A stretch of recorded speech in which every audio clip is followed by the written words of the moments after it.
আচ্ছা, আপনি কি মাঝে মধ্যেই একা বোধ করেন? কখনো কখনো এমন মনে হয় কারোর বোঝাপড়াই নেই।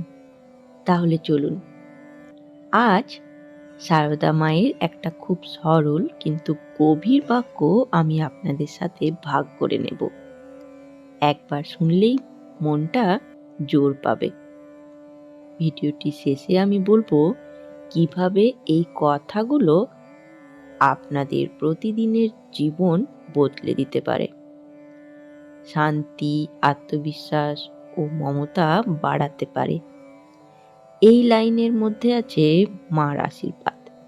আর এখন যদি আপনি একা বোধ করছেন, তাহলে এই ভিডিওটা শেষ পর্যন্ত দেখুন, কারণ আমি জানি এই কথাগুলো আপনার মনকে আলোকিত করবেই।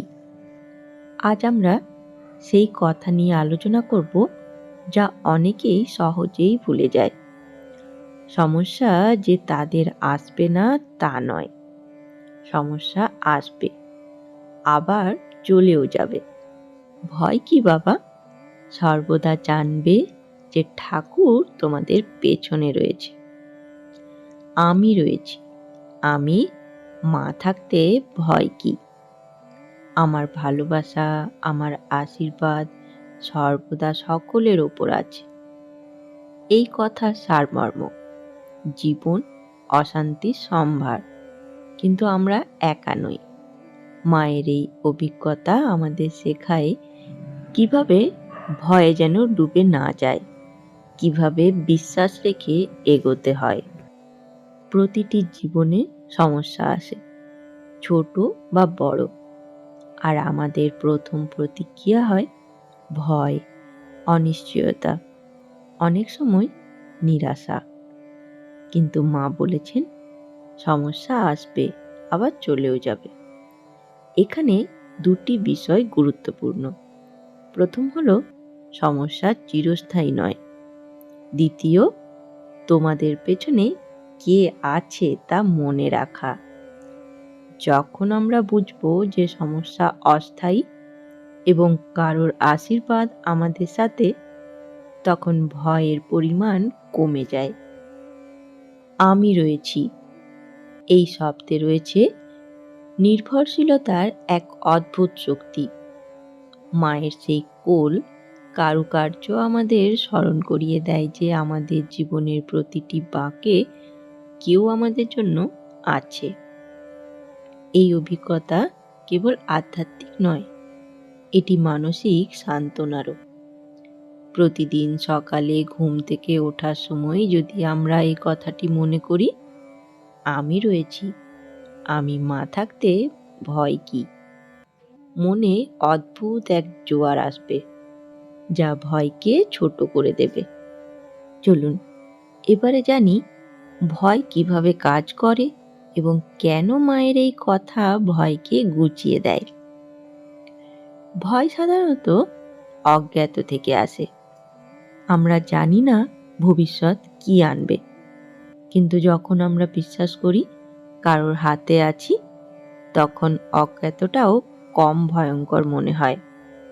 মায়ের ভালোবাসা একটি নিরাপত্তার আশ্রয় দেয়, সেটা ভানিক নয়, হৃদয়ের। তাই মায়ের আশীর্বাদ মানে শুধু শব্দ নয়, তা হচ্ছে আত্মার শক্তি।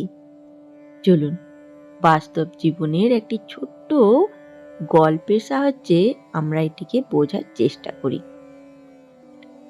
একজন তরুণী ছিল, নাম ছিল তার রূপা। একসময় তার জীবনটা ভেঙে পড়েছিল, কাজ হারালো, সম্পর্ক কষ্ট দিল, দিনগুলো একটার পর একটা অন্ধকার হয়ে উঠল।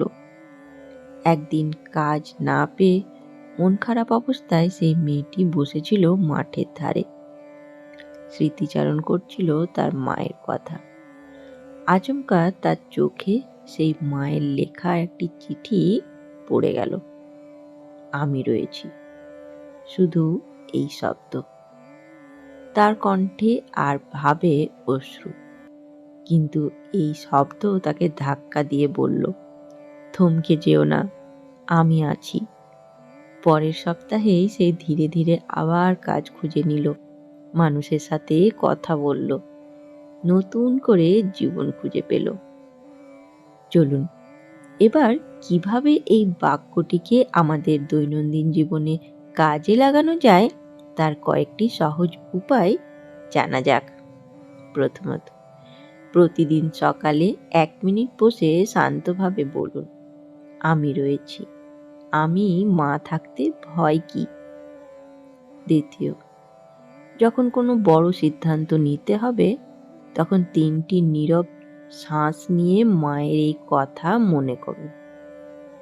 তৃতীয়, রাতে ভয় বা দুঃখ হলে একটি ছোট্ট আশীর্বাদের ডায়েরি রাখুন, যেখানে আপনি প্রতিদিন 3টে বিষয় লিখবেন যার জন্য আপনি কৃতজ্ঞ। মায়ের কথাটা বারবার পড়ুন। চতুর্থ, নিজের মা বা নিজের ভালোবাসার মানুষকে ভাবুন, তাদের স্মৃতি শক্তি দেয়। মায়ের এই বাক্যটি কেবল আবেগ নয়, এটি আধ্যাত্মিক শিক্ষাও। বিশ্বাস মানে নিজের ওপর ও পরমের ওপর একটা নির্ভর। আমরা জানি না ভবিষ্যৎ কেমন হবে, কিন্তু যদি মায়ের আশীর্বাদ থাকে আমাদের মন শান্ত থাকবে। এই আশীর্বাদ অনেক সময় আমাদের ভেতরে বীজ জাগায়।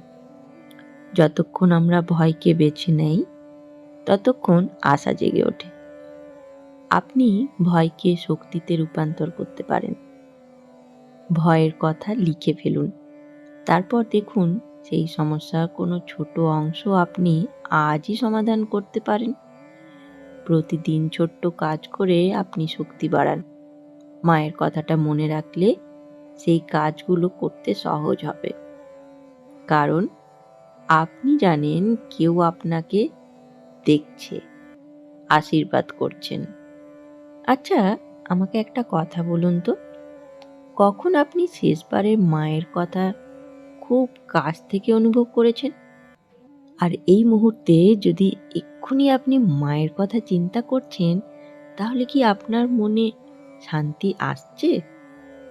ভিডিওর কমেন্টে লিখে জানাবেন, আমি পড়ে আনন্দ পাব। তাহলে আজ আমরা শিখলাম, সমস্যা আসবে কিন্তু তারা চিরকাল থাকবে না। মায়ের এক কথাই আছে, আমি রয়েছি। এটা আপনাকে পুনরায় দাঁড়াতে সাহায্য করবে। আজ থেকেই প্রতিদিন সকালে বলুন, আমি রয়েছি, আমি মা থাকতে ভয় কি। আস্তে আস্তে দেখবেন জীবনের কঠিন পথগুলো মসৃণ হচ্ছে। যদি আপনিও মায়ের এই কথাগুলো থেকে সাহস পেয়েছেন, তাহলে লাইক দিন, সাবস্ক্রাইব করুন এবং শেয়ার করুন। কারোর প্রয়োজন হলে তাদের এই শান্তি পৌঁছে দিন। আর হ্যাঁ, নিচে কমেন্টে অবশ্যই লিখুন কিভাবে এই বাক্যটি আপনার জীবনে প্রভাব ফেলতে পারে। আপনার প্রতিদিন শান্তিতে কাটুক। মার ভালোবাসা সবসময় আপনাদের সঙ্গেই থাকুক। ধন্যবাদ। জয় ঠাকুর, জয় মা, জয় স্বামীজি।